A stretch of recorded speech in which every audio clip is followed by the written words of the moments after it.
পেশ করলে আমরা দুরূদ পড়ি আমরা নবীর উপরে, আমরা নবীর আল্লাহ রসুল পৌঁছে কিনা পৌঁছে না। এ সময় আমরা রসুল্লাহর পরে দুরূদ শরীফ একবার পড়ি, সাল্লাল্লাহু আলাইহি আশারা। আল্লাহর হাবিবে ফরমায় এই ব্যক্তির উপরে 10টা রহমত দান করা হয়। যে অন্য রাওয়ায়াতের মধ্যে আয় যে ব্যক্তি আল্লাহ রসুলের উপরে একবার দুরূদ শরীফ পড়ব, আল্লাহ রসুলের ফরমায় এই ব্যক্তির 10টা রহমত দান করা হয়, 10টা গুনাহ মাফ করা হয়, 10টা দরজা বাড়াইয়া দেওয়া হয়। ওকা সুবহানাল্লাহ। অন্য রাওয়ায়াতের মধ্যে আল্লাহর হাবিব সাল্লাল্লাহু আলাইহি ওয়াসাল্লাম ফরমায় যে ব্যক্তি প্রত্যেক দিন 100 বার দুরূদ শরীফ পড়ব, হাজাতান এই ব্যক্তির দিনের 100 হাজত আল্লাহ পূরণ করিয়া দিবা। 100 হাজতের মধ্যে আল্লাহর হাবিব সাল্লাল্লাহু আলাইহি ওয়াসাল্লাম ফরমায় যে ব্যক্তি দুনিয়ার জমিনে এই ব্যক্তি 30টার ফাইলিব, আখিরাতের জমিনে 70টা রই দিব। সুবহানাল্লাহ। 100 বার দুরূদ শরীফ পড়লে কয়টা পাইমু আমরা? দুনিয়ার জমিনে কয়টা পাইম? 30টা। আর আখিরাতে পাইমু 70টা। এটা ফুলতলি সাহেব রাহমাতুল্লাহ আলাইহি কইতাম প্রত্যেক দিন কমপক্ষে 200 বার দুরূদ শরীফ পড়েন যেন, অর্থাৎ রাত 100 বার, দিন 100 বার। সাবে কইতেন মুরব্বী সাহেব হুক্কা সাবে কইতেন 100 বার দুরূদ শরীফ পড়ার লাগি রাসূলুল্লাহর হাদিস হইল কি যে ব্যক্তি 100 বার দুরূদ শরীফ পড়িবা রাসূলুল্লাহ ফরমায় এই ব্যক্তির হাজত আল্লাহ 100 পূরণ করে দিলাইবা। পড়বেন দুরূদ শরীফ 100 পূরণ করবা, অর্থাৎ দুনিয়ায় 30টা, আর কবর জিন্দগি হাসর জিন্দগি বরাকারও জিন্দগি পাইম আমরা 70টা, হইল 100টা। এজন্য অন্য রাওয়ায়াতের মধ্যে আল্লাহর হাবিবে ফরমায় যে ব্যক্তি না মাতিয়া না কথা হইয়া ফজরের পরে যদি 100 বার দুরূদ শরীফ পড়িলায়, একটা রাওয়ায়াত হইল দিনে 100 বার পড়তাম, অন্য রাওয়ায়াতের মধ্যে ফজরের নামাজ পড়িয়া যদি কেউ 100 বার দুরূদ শরীফ পড়িলায় এই বন্দার 100 হাজত আল্লাহ পূরণ করবা। হুক্কা সুবহানাল্লাহ।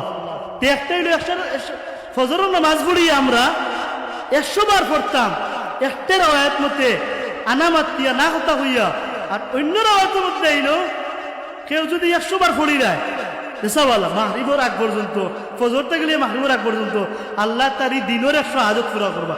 তে ফজরের নামাজ পড়িয়া নামাজ দিয়া পড়ে যদি আল্লাহ 100 হাজত বন্দার পুরো করবা। আর যদিও পড়তে পারি না, যে কোনো এক সময় জোরের সময় মনে হয়েছে, আসরের সময় মনে হয়েছে, হইয়াও যদি আমরা একসাথে 100 বার পড়িলাই আল্লাহ রাব্বুল আলামিনে আপনার আমার 100 হাজত পূরণ করবা। সুবহানাল্লাহ। তাহলে আল্লাহ রসুলের দরবারে আমরা দূরে পৌঁছে তো জিন্দা নবীর উম্মত যদি রাসূলুল্লাহ দরবারে পৌঁছে।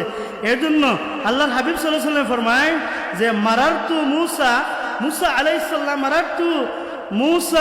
মারারতু আলা মুসা আলাইহিল বুসরা بعند الكسب الأحمر وهو قائم يصلي في قبره. رواه مسلم ونسائي মুসলিম শরীফের হাদিস। আল্লাহর হাবিব সাল্লাল্লাহু আলাইহি ওয়াসাল্লাম যখন মেরাজের রাত্রিতে কাসবুল আহমার নামক স্থান দিয়ে মুসা আলাইহিস সালাম পাশ দিয়ে গেলা, তখন দেখলাম নবী করিম সাল্লাল্লাহু আলাইহি ওয়াসাল্লাম দেখলাম মুসা আলাইহিস সালাম ফি কবরি ইউসাল্লি ফি কবরি, মুসা আলাইহিস সালাম কবর শরীফে নামাজ আদায় করতেন। সুবহানাল্লাহ। হযরত আনাস রাদিয়াল্লাহু তাআলা আনহু বর্ণনা করেন ইন্নান নবিয়্য সাল্লাল্লাহু আলাইহি ওয়াসাল্লাম قال الانبياء واحياء في قبورهم يصلون। হযরত রাসূল মাকবুল সাল্লাল্লাহু আলাইহি ওয়াসাল্লাম ফরমায় নবীগণ তাদের কবর শরীফে জিন্দা, কবর শরীফে জীবিত তাদের নামাজ আদায় করেন। বাইহাকির হাদিস। সম্মানিত হাজিরিন, এখন আজান হইব, আমরা রাসূল পাক সাল্লাল্লাহু আলাইহি ওয়াসাল্লাম কবর শরীফে জিন্দা এই নবীর আমরা মিলাদুন নবী উপস্থিত হয়েছি। আল্লাহ রাব্বুল আলামিনে আমরা এই আওয়ারে শুকরিয়া দেব। রাফা'না লাকা যিকরাক, এই নবীর মান সম্মান মর্যাদা আল্লাহ যত বুলন্দ করছেন, আল্লাহ রাব্বুল আলামিনের বাড়ি এটা আমরা এই আওয়ার আল্লাহ কবুল করতা। আল্লাহ রাসূল সাল্লাল্লাহু কবর শরীফে জিন্দা, আমরা হচ্ছে মিলাদুন নবীর যে নবীর আমরা মিলাদুন নবী পালন করিয়ার, যে নবীর মিলাদুন নবী আমরা পালন করিয়ার, এই নবীর শাফাত আমরা চাই। আল্লাহ রাব্বুল আলামিন যখন তার হাবিব রে হইবা ইরফা ইয়া রাসূলুল্লাহ, আপনি মাথা উত্তোলন করুক্কা, আপনি যা ইচ্ছা যেটা ইচ্ছা শাফাত করুক্কা, তখন আল্লাহর রাসূলের জন্য আমরা শাফাআত দান করুন। হক আল্লাহুম্মা আমিন। ওয়া মা আলাইনা ইল্লাল বালাগ। রব্বানা যালামনা أنفسنا وإن لم تغفر لنا وترحمنا لنكونن من الخاسرين ربنا آتنا في الدنيا حسنة وفي الآخرة حسنة وقنا عذاب النار وادخلنا الجنة مع الأبرار ربنا فاغفر لنا ذنوبنا